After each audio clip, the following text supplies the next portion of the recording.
wewe Ruto, wewe Kasongo, wewe Kaongo, wewe Zakayo, wewe mwizi, wewe muuaji, wewe mtu ya kutenga. Kasongo aende, Kasongo. Naam, karibu tena mtazamaji kwenye habari zetu siku hii ya leo ya Jumanne ya tarehe 18 mwezi wa 8 mwaka 2026. Jina langu ni Eric Masha Douglas. Naam, Gachagua awasilisha rufaa ya kurasa ya 121 kupinga kutimuliwa kwake. Aliyekuwa naibu rais Rigathi Gachagua jana aliwasilisha rufaa katika mahakama ya rufaa kupinga uamuzi wa mahakama kuu uliothibitisha kuondolewa kwake mamlakani na seneti mnamo mwaka 2024. Naam, mtazamaji wangu, ili kuzidi kupata habari motomoto kwa wingi, bonyeza subscribe, like, share. Rufaa hiyo yenye kurasa 121 inapinga uamuzi wa Juni tarehe 8 mwaka 2026 uliotolewa na majaji Eric Ogolla, Anthony Mrima na Frida Mugambi. Miongoni mwa hoja kuu ni madai kwamba mahakama kuu ilibadilisha uamuzi wa mwisho na maandishi na kuufanya kutofautiana na uamuzi uliotolewa hadharani mahakamani. Bwana Gachagua anadai vifungu vinne vilivyosomwa baada ya aya za 484, 488, 503 na 508 viliondolewa katika uamuzi wa maandishi licha ya kusomwa hadharani na kupeperushwa moja kwa moja kwenye maruninga.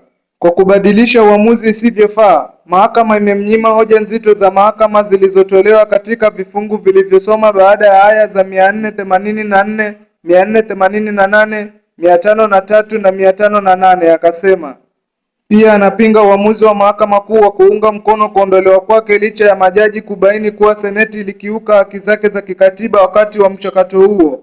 Majaji walibaini kuwa haki yake ya kusikilizwa na kuchukuliwa hatua za kiutawala ilikiukwa baada ya seneti kukataa kuahirisha kikao alipougua na kushindwa kukamilisha utetezi wake. Bwana Gachagua alisema ukiukwaji huo ulipaswa kufanya uamuzi wa seneti kuwa usiofaa. Mahakama kuu ilikosea kimsingi kisheria kwa kushindwa kubaini kwamba uamuzi wa seneti wa kumuondoa mamlakani ulikuwa batili na usio na nguvu za kisheria. Akasema anapinga pia msimamo kwamba uamuzi wa seneti kuhusu kutimuliwa kwake hauwezi kuchunguzwa na mahakama, akisema mahakama zinaweza kuingilia mchakato huo iwapo katiba imekiukwa. Pia anasema mahakama ilikosea kuzingatia hoja ya uwezekano wa kuwepo kwa naibu rais wawili iwapo angerejeshwa mamlakani, kwani alikuwa amebadilisha ombi lake na hakutaka kurudi ofisini bali alitaka kutimuliwa kwake kubatilishwa na apewe fidia. Pia anapinga mchakato wa seneti akisema uchaguzi ulikuwa wa lazima na kamiti maalum ilipaswa kuundwa. Ushirikishaji wa umma ni hoja nyingine. Bwana Gachagua anasema seneti haikuwashirikisha wananchi baada ya kupokea ripoti ya bunge la kitaifa. Pia anapinga mchakato wa uteuzi na kuidhinishwa kwa Kithure Kindiki kuwa naibu rais. Zaidi ya hayo, anasema mahakama ilishindwa kuamua kuhusu haki yake ya kulipwa hela za kustaafu. Anapinga fidia ya shilingi milioni 50 akisema haitoshi. Bwana Gachagua anaiomba mahakama ya rufaa itangaze uamuzi wa seneti wa Oktoba tarehe 17 mwaka 2024 kuwa kinyume cha katiba, batili na usiokuwa na nguvu za kisheria. Naam, mtazamaji wangu, ili kuzidi kupata habari motomoto kwa wingi, bonyeza subscribe, like, share.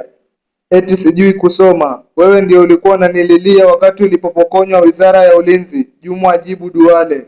Aliyekuwa waziri wa utumishi wa umma Aisha Juma wikendi alimjibu vikali waziri wa afya Aden Duale baada ya kutoa madai ya kutokuwa na uwezo wa kusoma na kuelewa stakabadhi za baraza la mawaziri walipokuwa serikalini. Bi Juma alimshtumu bwana Duale kwa unafiki na kusema matamshi yake yalilenga kumdhalilisha kisiasa.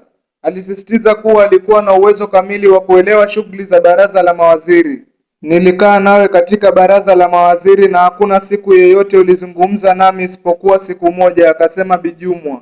Alidai bwana Duale alimkasirikia baada ya kumpeleka mmoja wa magavana wa zamani kumuona Rais William Ruto. Siku hiyo ulipozungumza nami ulikuwa na hasira kubwa, ukiniuliza kwa nini nilimpeleka gavana huyo kwa Ruto, akasema Bi Juma. Bwana Duale alikuwa amemshambulia Bi Juma Jumamosi jijini Mombasa, akidai wakati walipokuwa barazani alikuwa akimsaidia kusoma na kuelewa baadhi ya stakabadhi za serikalini. Alisema mara kadhaa Bi Juma alishindwa kueleza baadhi ya masuala yaliyokuwa kwenye hati hizo, hivyo akalazimika kumsaidia. Bwana Duale alitoa matamshi hayo alipokuwa akikosoa uhusiano wa Jumwa na aliyekuwa naibu rais Rigathi Gachagua pamoja na kiongozi wa Wiper Kalonzo Musyoka. Hata hivyo, Bi Jumwa alimtaka Bwana Duale kuacha kujaribu kuamulia pwani upande wa kisiasa wa kuunga mkono. Hatutaamulia pwani mahali kwa kupigia kura. Pwani ina viongozi wake na ikiwa unafikiri pwani haina kiongozi, mimi niko hapa kwao, alisema Bi Jumwa.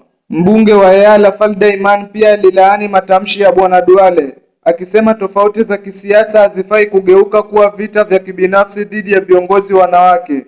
Alisema kila kiongozi ana haki ya kidemokrasia kuchagua upande wa kisiasa anaounga mkono.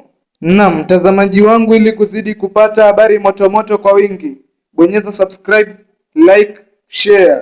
Naam, mkuu wa kuwalinda mashahidi aagizwa afike mahakamani leo.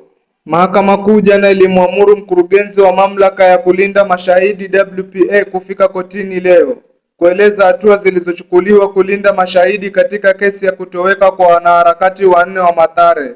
Jaji Alexander Mtete alimwamuru mkurugenzi huyo kufika binafsi kotini Agosti tarehe 18 mwaka 2026 ili kutoa maelezo kuhusu ulinzi wa mashahidi wanaohusishwa na kesi hiyo.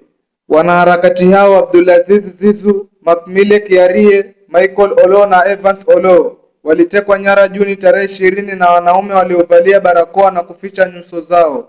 Mawakili Abna Mango, Nordin Kagai na Pius Oyo waliambia mahakama kuwa walifika katika afisi za WPA lakini hawakupewa taarifa kuhusu mashahidi waliowasilisha majina yao. Tulienda kwa afisi za WPA lakini hatukupata msaada wowote. Hatukuelezwa ikiwa mashahidi hao wamehojiwa na kuwekwa mahali salama ili wasitishwe na maafisa wa usalama, alisema Mango. Jaji Mtete aliamuru WPA kuwalinda mashahidi na kuhakikisha wanatoa ushahidi bila kuhofia usalama wao. Mahakama pia iliagiza maafisa Brenda Akota Opondo, Wasek Macharia na Jane Nyambura Njoroge kufika kutoa ushahidi kuhusu kutoweka kwa wanaharakati hao.